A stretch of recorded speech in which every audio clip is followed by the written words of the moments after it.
Hi, I'm Alexz, and today I'm going to tell you, yes you, maybe her, could be that other guy over there, but I'm going to tell you about the story called Ashes of the Past by Stefan.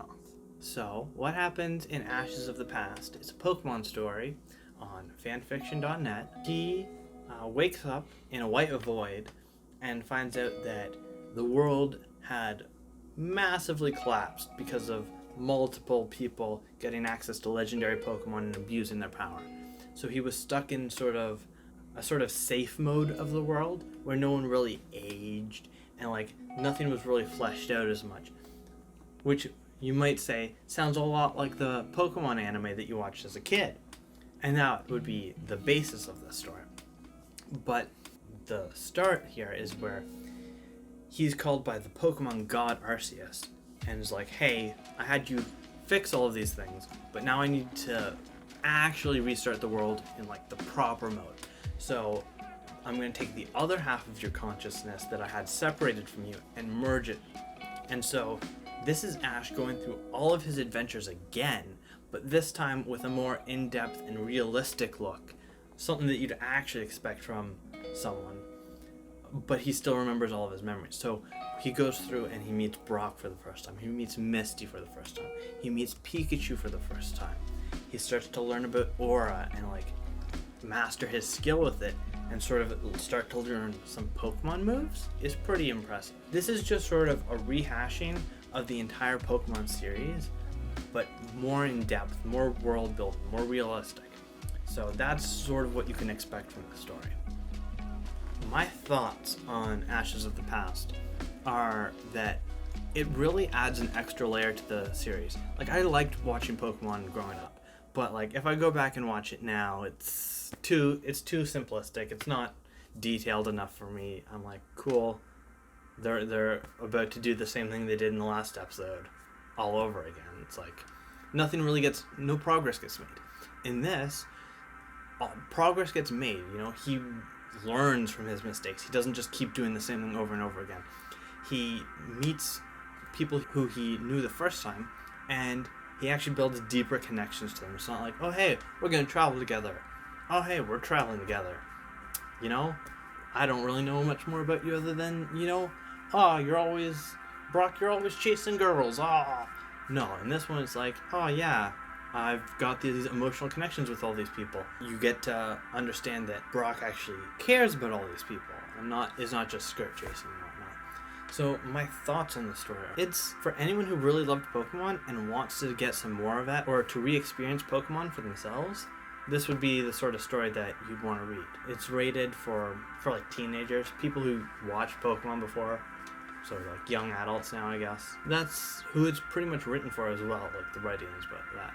My rating for this story, 5 out of 5 on plot, because it covers all of the Pokemon plots. It covers Johto, it covers Hoenn, it covers the other areas that I don't remember. It covers all the main plot, but it goes even deeper into all of these. It makes the characters longer lasting, it brings them back.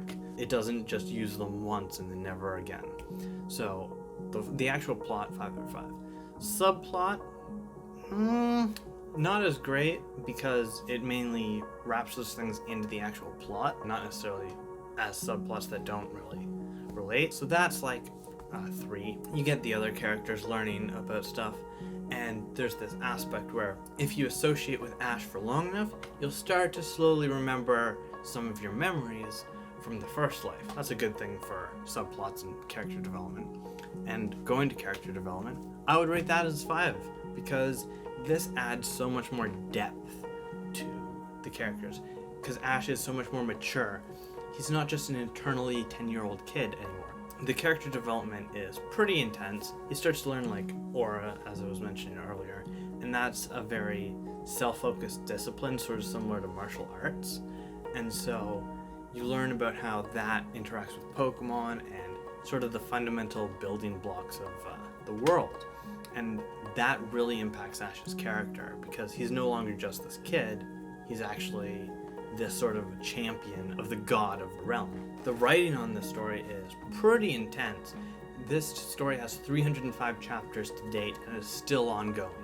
So There's a lot of writing. I'd say the general quality is pretty good too. Like a four-star quality of writing, and the quantity is 5 stars, right? The age it's aimed for is people who've watched Pokemon before. So it's more of a teen to mature audience, but it's something that you can get into even if you're just a huge fan of Pokemon now. But you'll get to experience some of Ash's earlier adventures, and maybe you've never seen those shows, so it could be a really good opportunity for you.